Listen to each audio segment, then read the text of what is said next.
मेरी माला टूट गई, मैं राम भजन से छूटी।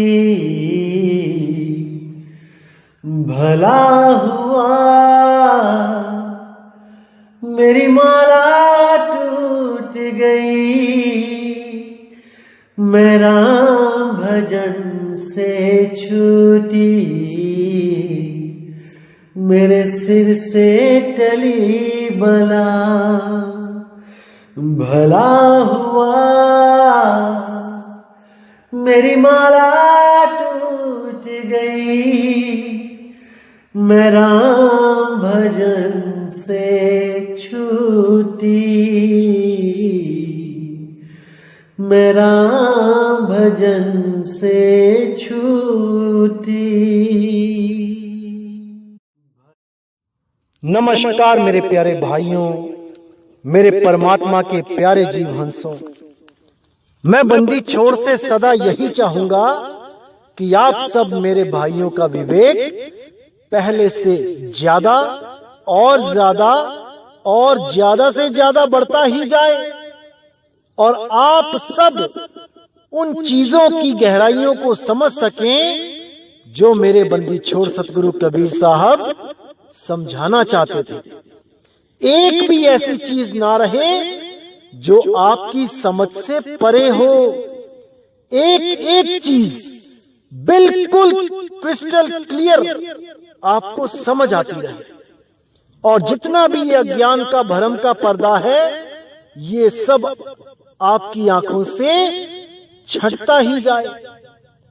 कोई भी आपको भ्रमित ना कर पाए, कोई आपका जीवन बर्बाद ना कर पाए, इस अनमोल जीवन के साथ कोई खिलवाड़ ना कर पाए।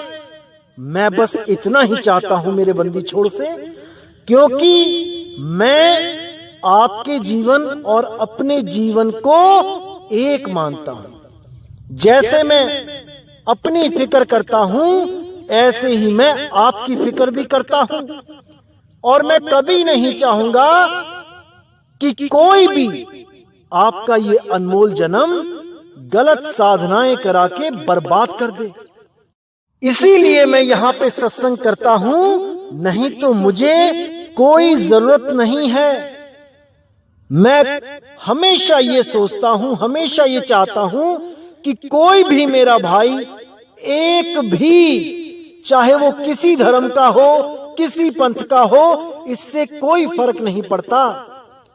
आप सब मेरे ही भाई हैं, उस परमात्मा के बच्चे हैं, और मैं कभी नहीं चाहूंगा कि एक भाई भी इन काल के दूतों की वजह से भ्रमित होके अपना अनमोल जीवन बर्बाद करे। मैं बिल्कुल नहीं चाहूंगा, और मैं सदा ये फरियाद करूंगा मालिक से कि आप सबको वो सत्य नाम मिले, वो सच्चा पंथ मिले, वो सच्चा परमात्मा को पाने का रास्ता मिले। तभी आप इस जन्म मरण से मुक्त हो पाओगे मेरे भाई, तभी मुक्त हो पाओगे। तो आज जो हम वाणी लेने जा रहे हैं, ये कबीर साहब की अनमोल वाणी है। ये मूल ज्ञान बताया जा रहा है आपको। कोई भी अधूरा गुरु इन वाणियों को नहीं लेगा, इन वाणियों को कभी नहीं खोलेगा, क्योंकि इन वाणियों को खोल के उसके अज्ञान का पर्दाफाश हो जाएगा, उनकी पोल खुल जाएगी, क्योंकि ये ज्ञान मूल ज्ञान है। और कबीर साहब ने हर ग्रंथ में दो प्रकार की वाणियां बोली हैं, एक पवित्र वाणी और एक मूल वाणी। ये बोलना इसलिए जरूरी था क्योंकि उनको पता था कि काल के दूत आएंगे, मेरी वाणियां बता बता के लोगों को भ्रमित करेंगे, और मेरी वाणियों को ही आधार बना के जीवों का सत्यानाश कर देंगे। इसलिए साहिब ने दो प्रकार की वाणियां बोली, ताकि ये काल के दूत कंफ्यूज हो जाएं। ये केवल वही वाणियां उठाएं जो उनके लेवल की हो, क्योंकि मूल ज्ञान उनके हाथ नहीं लग सकता था और उनको समझ में भी नहीं आता। इसलिए वो केवल उन वाणियों को दिखाते हैं जो निचले लेवल की भक्तियां हैं। मूल ज्ञान, उच्चतम श्रेणी का जो ज्ञान है, उसको ये लोग खोल ही नहीं सकते।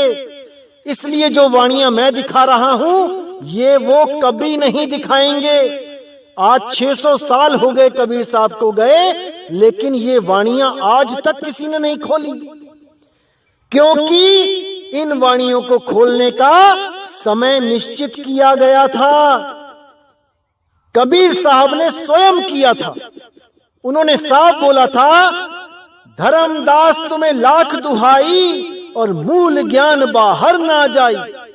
मूल ज्ञान बाहर जो पढ़ही, बिचली पीढ़ी हंस न तरही। मूल ज्ञान तब लग छुपाई, जब लग द्वादश पंथ ना मिट जाई। जब लग द्वादश पंथ का खात्मा नहीं होगा, तब तक इस मूल ज्ञान को उजागर नहीं किया जाएगा। और जैसे ही 12वें पंथ का खात्मा हो जाएगा, उसके अज्ञान का खुलासा कर दिया जाएगा, तभी ये मूल ज्ञान सबके सामने प्रकट हो जाएगा। तो मेरे भाई, यही वो सही समय है जो आप सब इस मूल ज्ञान को समझ के उस मूल परमात्मा तक पहुंच सकते हैं। अन्यथा यही जन्म मरण में उलझे रह जाओगे मेरे भाई। तो आज की वाणी है कबीर सागर से। बहुत ही प्यारी वाणी है, बहुत ही सुंदर वाणी है। अगर आप समझेंगे तो हर चीज क्लियर हो जाएगी। तो क्या कहती है वाणी? साहिब भेंट कहे हम पेखा, अब भाख्यो पवनन कर लेखा। पवन भेद मोहि कहो समझाई, वचन तुम्हारा रहूं लवलाई। कहो कहां ते पवन उठी आई, दिशा भेद तुम मोहि सुनाई। अब धर्मदास जी यहाँ कहते हैं कि हे साहिब, मुझे वो भेद बताओ, मुझे उस पवन के बारे में बताओ। कैसे पवन से हम बार बार इस दुनिया में आते जाते रहते हैं, इसका मुझे पूरा भेद बताओ। तो फिर धर्मदास जी कहते हैं, कवन पवन ते जीव उत्पानी, सोई पवन तुम कहो बखानी। ताहि पवन को नाम बताओ, कर्म काट हंसा मुक्ताओ। कि किस पवन से बार बार जीव उत्पन्न हो रहा है, नष्ट हो रहा है, आ रहा है, जा रहा है, मुझे ये सारा बताओ। उस पवन के बारे में मुझे पूरा ज्ञान दो और हमें यहां से मुक्त करो। कैसे सीप स्वाति को पावे, कारण कौन बांझ रही जावे। ये सब भेद दया कर कहयू, साहिब मोहे अपना कर लयहू। तो यहां साहिब कह रहे हैं कि ये सीप रूपी जो सूरत है, ये स्वाति को कैसे पावे। उस शब्द रूपी स्वाति को ये सूरत कैसे पावे और बार बार किस कारण से बांझ रह जावे। यानी कि शब्द तो सब लेके बैठे हैं, लेकिन बांझ रह जाते हैं, मतलब परमात्मा नहीं मिलता। क्यों? हर बंदा कह रहा है कि हमारे पास नाम है, मेरे पास शब्द है, लेकिन फिर भी किसी को परमात्मा नहीं मिल रहा है। क्यों? क्योंकि शब्द शब्द बहु अंतरे, सार शब्द मत लीजे। कहे कबीर जहां सार शब्द नहीं, दृग जीवन सो जीजे। कि केवल शब्द होने से बात नहीं बनेगी, सार शब्द होना चाहिए, सार शब्द। और वो क्या होता है? ये केवल गुरु की दया से प्राप्त होता है। गुरु की दया से ज्ञान होता है, बिना गुरु के ज्ञान नहीं होता मेरे भाई, नहीं होता। किताबों में पढ़ लिया सोहंग और समझ लिया कि सोहंग ही सार है। सोहंग का बहुत बड़ा भेद है, ऐसे अपनी बुद्धि से नहीं खुलता वो भेद। वो स्वयं परमपिता परमात्मा आता है उस भेद को बताने के लिए। वहीं से पंथ चलता है, वहीं से पंथ की शुरुआत होती है। ना कि 4 किताबें पढ़ी और शुरू हो गए, संत बनने की होड़ में लग गए, कोई गुरु धारण नहीं किया, बाजार से कुर्ता पजामा सफेद उठा के ले आए और बन गए संत महात्मा। ऐसे नहीं बात बनती मेरे भाई। गुरु धारण करना पड़ता है, वो भेज देता है, तब बात बनती है। तो आगे क्या कहती है वाणी? तो साहिब कहते हैं, स्वाति पवन छुवन नहीं पावे, बिंदु अकेला जो उठी धावे, ताते शून्य होए पुनि जाई, कहूं भेद चित राख समाई। कितना साफ कह दिया साहिब ने यहाँ पे कि स्वाति पवन छुवन नहीं पावे, यानी कि पानी और पवन उसको छू नहीं सकते, वो छू के बैठा है, उसने पकड़ रखा है इन तत्वों को। बिंदु अकेला जो उठी धावे, वो बिंद बिना उस सुरती के कहीं जा ही नहीं सकता, वो अकेला उठ के नहीं जा सकता कहीं भी। जब तक उसको सुरत की ताकत ना मिले वो कुछ नहीं कर सकता। ताते शून्य होए पुनि जाई, कहूं भेद चित राख समाई। वही बिंद एक शरीर बना लेता है और उसके बाद जब ये शरीर खत्म होता है तो फिर उस सुरती को शून्य तक पहुंचा देता है, शिव अवस्था में पहुंचा देता है। इसी में आना और जाना लगा रहता है। ताते शून्य होए पुनि जाई, कहूं भेद चित राख समाई। ये मैं भेद तुम्हें बता रहा हूं धर्मदास, इसको अपने चित्त में बड़े गुप्त तरीके से रखो। ये भेद सबको मत बताना, ये भेद, ये मूल ज्ञान तब खोला जाएगा जब 12वें पंथ का नाश होगा। पवित्र ज्ञान तुम जग में भाखो, मूल ज्ञान गुप्त कर राखो। मूल ज्ञान तब लग छुपाई, जब लग 12 पंथ ना मिट जाए। हे धर्मदास, जैसे ही 12 पंथ का खात्मा होगा वैसे ही ये मूल ज्ञान इस दुनिया में प्रकट हो जाएगा और ऐसा प्रचार होगा, ऐसा प्रचार होगा पूरे विश्व में कि बच्चा बच्चा जागेगा। जो भी विवेकी होगा एक सत्संग सुन के ही जाग जाएगा, लेकिन जो कोई अविवेकी होगा वो कभी नहीं जाग पाएगा। जो उन अधूरे गुरुओं के शरीरों से प्रेम करेगा वो कभी जाग नहीं पाएगा। जिसका गुरु ज्ञान होगा वो वहां रह भी नहीं पाएगा, वो सत्य की खोज में आगे बढ़ जाएगा। लेकिन जो लोग गुरुओं के चक्कर में, गुरु की देह के चक्कर में उलझेंगे, वो हमेशा के लिए देह में ही उलझे रह जाएंगे, क्योंकि देही का गुरु देही है और शब्द का गुरु है शब्द। इसीलिए मेरे भाई पूरा विचार करो, पूरा विवेक लगाओ कि क्या समझाया जा रहा है। तो क्या कहते हैं आगे? पवन भेद हम तुम सो कहू, नाम नियारा इनते रहयू। कि मैंने पवन का भेद खोल के तुम्हें समझा दिया है। इन पवनों से न्यारा, इन श्वासों से न्यारा वो नाम, वो हमेशा हमेशा के लिए इससे न्यारा ही रहता है। जो भी श्वासों का जाप करते हैं, अजपा जाप करते हैं, श्वासों से जिनका तनिक भी रिश्ता है वो उस शब्द को नहीं प्राप्त कर सकते जिससे मुक्ति होगी, मोक्ष होगा। वो हमेशा के लिए बंधन में रहेंगे। जो भी श्वासों से प्रेम करेंगे, जो भी श्वासों का जाप करेंगे, अजपा जाप करेंगे, वो कभी मुक्त नहीं हो सकते। तो आगे कहते हैं पवन भेद हम भाखेऊ, तामे काल पसार, 85 पवन के बाहिरे अर्ज शब्द है सार। यानी मैंने ये पवन का भेद तुम्हें बता दिया है धर्मदास। ये पवन काल का पसारा है। ये श्वासों के जितने भी जाप हैं ये सब काल का पसारा है। कोई भी मुक्त नहीं हो सकता श्वासों की अजपा जाप करने से। 85 पवन के बाहिरे अर्ज शब्द है सार। इस शरीर में जितनी भी पवने हैं, यहाँ 85 बताया साहिब ने, जितने भी प्रकार की पवन है उन सब से वो सार शब्द न्यारा है, न्यारा। तो धर्मदास जी कहते हैं पवन भेद सतगुरु हम जाना, अब कुछ कहिए नाम बखाना। नी अक्षर का कहो प्रकाशा, है भीतर की बाहर वासा। कैसे हंसा लोक समाई, कौन वस्तु जो होए सहाय, कै परमान वस्तु जो होई, साहिब मोही कहो तुम सोई।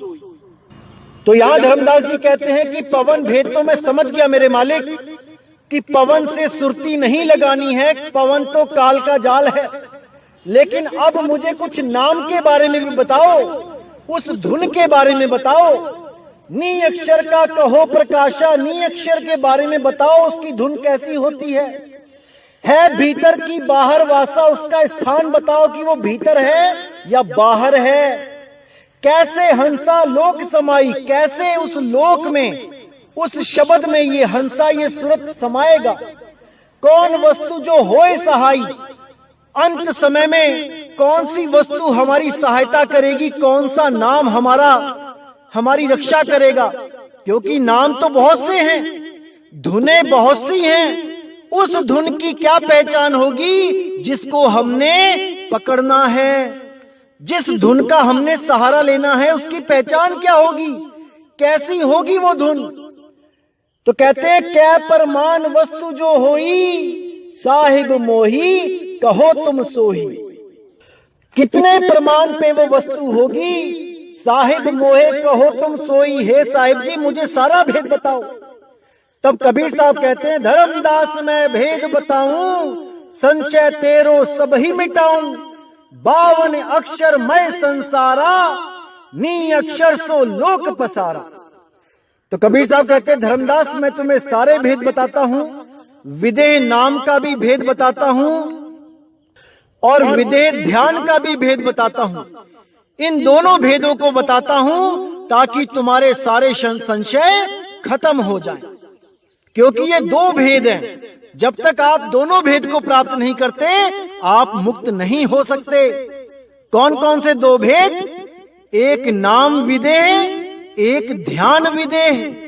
नाम विदेह का मतलब होता है कि वो धुन कैसी है, वो सतनाम की धुन कैसी है, और ध्यान विदेह का मतलब होता है कि ध्यान कहां लगाना है। तो इन दोनों को जब शिष्य को समझा दिया जाता है तो उसके सारे संदेह खत्म हो जाते हैं।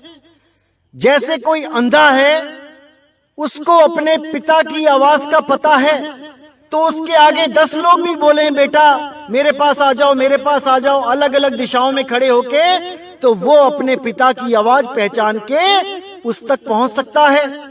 अगर वो अपने पिता की आवाज नहीं पहचानता तो वो किसी के भी पास चला जाएगा। इसी तरह दोनों भेद का होना बहुत जरूरी है। अगर ये दोनों भेद आपके पास नहीं है तो आप कभी मुक्त नहीं हो सकते, नहीं हो सकते। तो साहिब कहते हैं धर्मदास मैं भेद बताऊं, संशय तेरो सब ही मिटाऊं। 52 अक्षर मैं संसारा, नी अक्षर सो लोक पसारा। कि ये 52 अक्षरमय संसार है, सब 52 में उलझे हुए धर्मदास, उस नी अक्षर को कोई नहीं जान पाया, कोई नहीं जान पाया। सोई नाम है अक्षर निवासा, काया ते बाहर प्रकाशा। साफ बोल दिया कबीर साहब ने कि सोई नाम है अक्षर निवासा। अक्षर यानी आत्मा, अक्षर यानी अविनाशी, कि केवल उस अविनाशी आत्मा में ध्यान लगाकर ही उस शब्द को प्राप्त किया जा सकता है, उस नी अक्षर नाम को प्राप्त किया जा सकता है।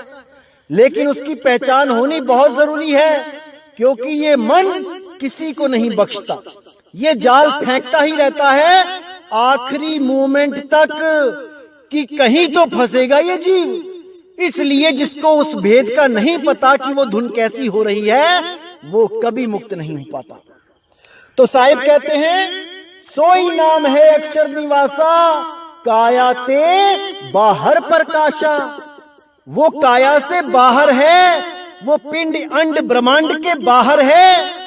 ये जो श्वासों का जाप करने वाले हैं, ये तो श्वास पिंड के अंदर चल रही है, और ये पिंड के अंदर ही बेचारे सूरत लगा के बैठे रहते हैं, इंगला पिंगला सुषमना में ध्यान लगा के अपना अनमोल जीवन बर्बाद कर लेते हैं। ऐसे लोगों से बचो मेरे भाइयों, बचो। तो साहिब कहते हैं नाम भेद मैं तुमसे कहूं, धर्मदास तुम निज कर ठयऊ, कि वो नाम भेद, वो नाम विदे की धुन के बारे में मैं अच्छी तरह समझा देता हूं, उसको समझ लो। धर्मदास तुम निज कर ठयऊ, यानी धर्मदास तुम अच्छी तरह उस निज ज्ञान को समझ लो। तौन नाम सुनी हंसा पावे, कहे कबीर सो लोक सिधावे। तौन नाम सुनी, उस नाम को सुनकर जो मैं तुम्हें भेद बताने जा रहा हूं, क्योंकि काल भी कई तरह की धुनें वहां चालू कर देगा, उनमें से जो असली धुन होगी उसको सुन के जो हंसा पावेगा वही उस अमर लोक को, उस सत्य लोक को, उस निज रूप को समावेगा।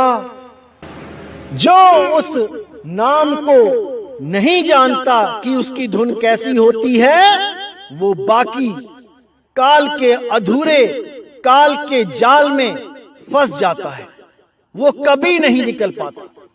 इसीलिए साहिब ने बोला इन दोनों भेद को अच्छी तरह समझ लो। पहला ध्यान विदे, दूसरा नाम विदे। इसीलिए साहिब ने साफ बोल दिया, नाम विदे और ध्यान विदेहा, दो लख पावे मिटे संदेहा। ये दोनों को लखना पड़ेगा तभी संदेह मिटेंगे, नहीं तो नहीं। तो साहिब क्या कहते हैं आगे, धरनी आकाश के बाहिरे योजन 8 परमान, तहा शत्रु तन राखियू हंसा करे विश्राम। कि धरती और आकाश के बाहर योजन 8 प्रमाण, तहा छत्र तन राखियू, वहां पर तान के रखो सुरत को, हंसा करे विश्राम। ये योजन 8 प्रमाण ये तब बताया जाता है जब गुरुजी नाम देते हैं किसी भी शिष्य को, तब उसको अच्छी तरह समझाया जाता है कि धरनी आकाश से बाहर योजन 8 प्रमाण क्या होता है। मैं यहाँ पे YouTube पे नहीं बता सकता, लेकिन इसका भेद हम नामदान के वक्त बताते हैं ताकि कोई संशय ना रहे और उस सुरत को असली ठिकाना मिल सके, वो सार शब्द मिल सके जहां पे समा के ये हमेशा हमेशा के लिए मुक्त हो सके। तो मेरे भाई हर चीज को अच्छी तरह समझना है, क्योंकि ये अनमोल जीवन है, इसको ऐसे बर्बाद नहीं करना किसी के पीछे। कोई भी दिक्कत आती है मुझे मैसेज कर सकते हो, फोन कर सकते हो, ये दास आपकी हमेशा मदद करने के लिए बैठा है। कहीं भी कोई भ्रम आता है आप मुझसे पूछिए, आपको हर चीज क्लियर की जाएगी, हर एक चीज। लेकिन हमेशा सावधान रहें इन काल के दूतों से जो आपको अधूरा ज्ञान दे, जो आपको भ्रमित करे। हमेशा इनसे बच के रहो और इनको भी समझाने की कोशिश करो कि वो कहां गलती कर रहे हैं। तो इसी पवन के जाल को साहिब ने और गहराई से समझाने की कोशिश करी है। आइए देखते हैं क्या कहती है वाणी। तो साहिब कहते हैं, 36 नीर 85 पवना, तासो रची सकल की भवना। यह हो भेद काल को दीना, नाम जो एक गुप्त हम कीना। नाम भेद जो पावे साचा, सोई जीव काल सो बाचा। यानी 36 प्रकार का नीर और 85 प्रकार की पवन से ये सृष्टि बनाई है। यह हो भेद काल को दीना, नाम जो एक गुप्त हम कीना। कि यह भेद काल को नहीं दिया हमने और उस एक नाम को गुप्त रखा। नाम भेद जो पावे सांचा, सोई जीव काल सो बाचा। कि जो उस नाम का भेद पा जाए, सांचा यानी सच्ची धुन के बारे में जो जान जाए कि वो सच्ची धुन कैसी हो रही है, वो काल के जाल से बच जाएगा। सार शब्द जो जान ही, सो जई है भव। यहां पे गीत लिखा है, यहां पे जीत होना चाहिए। सार शब्द जो जान ही, सो जई है भव जीत। ना तो जमपुर जाएंगे, कठिन काल विपरीत। कि जो सार शब्द की धुन को जान जाएगा कि वो धुन कैसी हो रही है, वो इस भवसागर को पार कर जाएंगे। नहीं तो जमपुर जाएंगे, कठिन काल विपरीत। वो काल हालत खराब कर देगा, क्योंकि वो विपरीत परिस्थितियां पैदा करता है, आपको जीने नहीं देगा, ऐसी हालत कर देगा, ना जीते बनेगा ना मरते बनेगा। तो कहते हैं गोरख पवन साध मर गयऊ, नाम परचय अजहू नहीं भयऊ। व्यास देव जो तिस ही विचारा, लगन शोध कर धरी संभारा। नाम ही सार चित्त नहीं दीना, लगन मुहूर्त सब गही लीना। यानी गोरखनाथ भी पवन को साध के मर गए, यानी पवन में ध्यान लगा के पवनों का जो सिमरण किया, उसी में सारी उम्र बर्बाद कर दी, क्योंकि वो परमात्मा पवन से नहीं मिल सकता, इन श्वासों के जाप से नहीं मिल सकता, वो इनसे न्यारा है, न्यारा। तो साफ बोल दिया गोरख पवन साध मर गयऊ, नाम परिचय अजहू नहीं भयऊ। नाम का परिचय उनको हो ही नहीं पाया। अब कुछ लोग सोचते हैं कि गोरखनाथ, कबीर जी, नानक जी, दत्तात्रेय, ये सब एक ही रूप हैं, एक ही परमात्मा है। नहीं मेरे भाई नहीं, ये सब अलग अलग हैं, इसको समझ लो अच्छी तरह। कई लोग बाणी बोलते हैं नानक गोरख दत्त कबीरा, चार नाम पर एक शरीरा। ये बिल्कुल गलत है मेरे भाई, बिल्कुल गलत है। गोरखनाथ तो ज्ञान समझ ही नहीं पाए थे, उन्होंने तो जन्म बर्बाद कर लिया है। तो कहते गोरख पवन साध मर गयऊ, नाम परिचय अजहू नहीं भयऊ। व्यास देव ज्योतिष ही विचारा, लगन शोध कर घरी संभारा। जो व्यास देव थे वो ज्योतिष में विश्वास करते थे, लगन में ही उलझे रहते थे। वो कभी इंगला, कभी पिंगला, कभी सुषमना को ही देखते रहते थे। नाम ही सार चित्त नहीं दीना, लगन मुहूर्त सब गही लीना। नाम में, सार नाम में उनका चित्त लगा ही नहीं, वो जान ही नहीं पाए, और लगन मुहूर्त में ही सारा जीवन बर्बाद कर दिया। लगन मुहूर्त साधिया, कर्म का भात बनाए, भरम टरे सतगुरु मिले, तब ही लोक को जाए। यहाँ पे भीत लिखा है, यहाँ पे भात यानी चावल बना दिया, उसका भोजन बना दिया लगन मुहूर्त का। लेकिन भरम नहीं टरा, सतगुरु नहीं मिले, और वो सतलोक को, अपने निज स्वरूप को प्राप्त नहीं कर पाए। इसीलिए साहिब ने बोला श्वासा सिमरे घड़ी विचारे, लगन तत्व में राखे। जब जियरा को काल गिरा से, कवन नाम ले बाचे।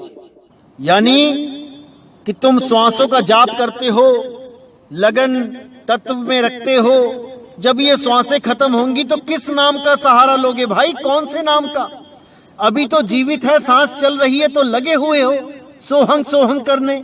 जब ये सांस खत्म हो जाएंगी तब क्या करोगे? कोई विचार नहीं कर रहा। इसीलिए साहिब ने बोला श्वासा का जाप करे झूठ सो बखानिए, अक्षर पार नहीं अक्षर भरपूर है, कहे कबीर सत्य कर मानिए। ये श्वासों का जाप छोड़ो और उस नियक्षर को खोजो जो अक्षरों से पार है, जो इन सारी भाषाओं से पार है, उसको खोजो भाई, तब बात बनेगी। तो आगे कहते हैं यह भरम तब छूटे भाई, सतगुरु शब्द गहे चितलाई। नाम पान में कहूं बिचारी, जाते छूटे भरम की बारी। मोह नसे सत चौकी होई, तब ही नाम कह पावे सोई। ताते पान परवाना भाखा, भक्ति ज्ञानता कर है साखा। बिना नाम नहीं उतरे पारा, कैसे साध कहावे सारा। पढ़ पढ़ विद्या वेद पुराना, नाम बिना नहीं होए परमाना।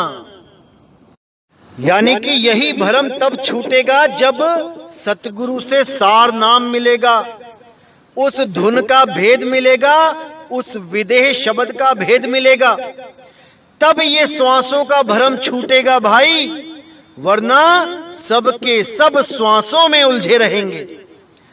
तो कहते हैं यह भरम तब छूटे भाई, सतगुरु शब्द गहे चितलाई। नाम पान में कहूं बिचारी, जाते छूटे भरम की बारी। जब उस नाम का पान एक बार भी आप कर लोगे, तब आपके सारे भरम खत्म हो जाएंगे।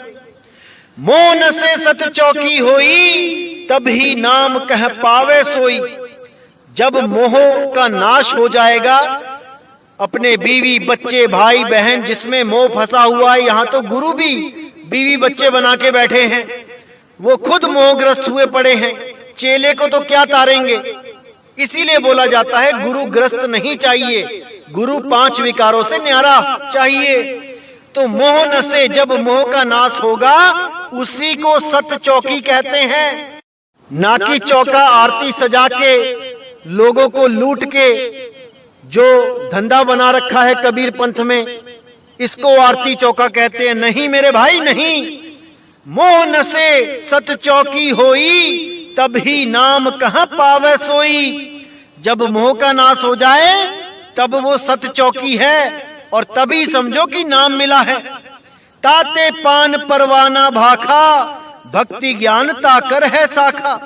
जब भक्ति का ज्ञान हो जाए, उस नाम का ज्ञान हो जाए, उसी को पान परवाना समझो। बिना नाम नहीं उतरे पारा, कैसे साध कहावे सारा। बिना उस सतनाम की धुन के कोई पार नहीं हो सकता। कैसे साधु कहलाएं बिना धुन के, बिना धुन का ज्ञान हुए कैसे कोई साधु कहला सकता है। पढ़ विद्या वेद पुराना, नाम बिना नहीं होए परमाना। कितना ही पढ़ लो लिख लो, जो मर्जी कर लो, वेद पढ़ लो, गीता पढ़ लो, अनुराग सागर पढ़ लो, कबीर सागर पढ़ लो, ऐसे ज्ञान नहीं हो सकता जब तक वो सत्य नाम की धुन को नहीं जान गए। उस सत्य नाम के भेद को नहीं जाने तो सारी पढ़ाई लिखाई बेकार है मेरे भाई। इसीलिए बोला पढ़ विद्या वेद पुराना, नाम बिना नहीं होए परमाना। उस नाम के बिना किसी को भी इस जन्म मरण से मुक्ति नहीं मिल सकती, नहीं मिल सकती।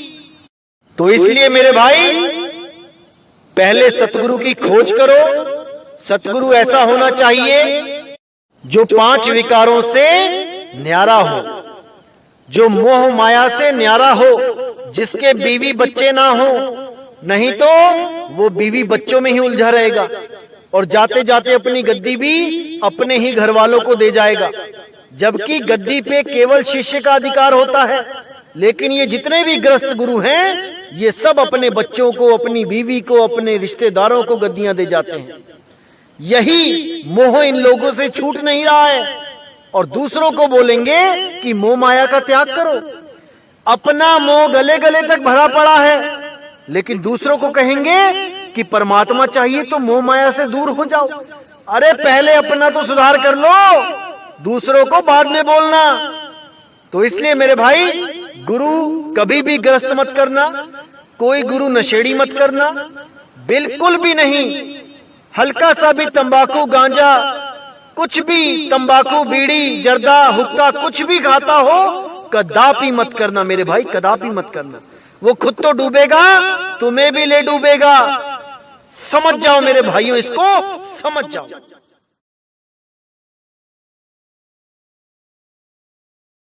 तो इसी के साथ मैं आज का सत्संग समाप्त करता हूं, और मैं पूरी उम्मीद करता हूं कि आप सब मेरे भाई अब हर एक एक चीज को समझने लग गए हैं और पूरा विवेक लगा के एक मालिक के सच्चे हंस बन चुके हैं।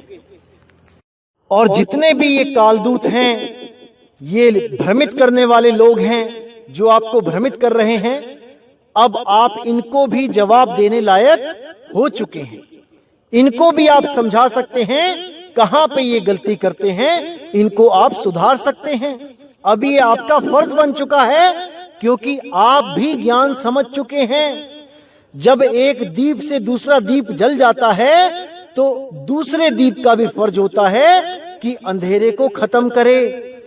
ये जितने भी लोग हमारे खिलाफ जो चैनल बनाते हैं, जहां पर भी वो गलत बताते हैं, आप उनको सही करो, उनको समझाओ कहां पे वो गलती कर रहे हैं, तभी तो वो समझेंगे ना मेरे भाई।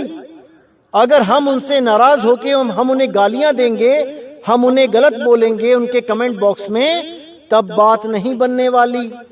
उनको प्रेम से समझाओ वो कहां गलती कर रहे हैं। क्योंकि हैं तो वो भी परमात्मा के ही जीव, केवल गुरु धारण ना करने के कारण गलत रास्ते पे निकल गए हैं। उनको समझाना भी हमारा फर्ज है। तो इसीलिए मेरे भाई बड़े प्रेम से समझाइए, जरूर समझाइए। तो अब मुझे विदा दें। जय गुरु बंदी छोड़ वैराग साहिब, जय गुरु बंदी छोड़ साधु शरण साहिब, जय गुरु बंदी छोड़ मेरे मदन साहिब, मेरे बाबा नानक साहिब, मेरे गुरु अंगद देव साहिब, मेरे रविदास जी महाराज, मेरे पलटू साहिब, मेरे भीखा साहिब, मेरे गरीबदास जी महाराज। जय जय सतगुरु बंदी छोड़ सतगुरु सत्य कबीर साहिब की सदा ही जय हो, सदा ही जय हो। मेरे मालिक की साहिब बंदगी सतनाम।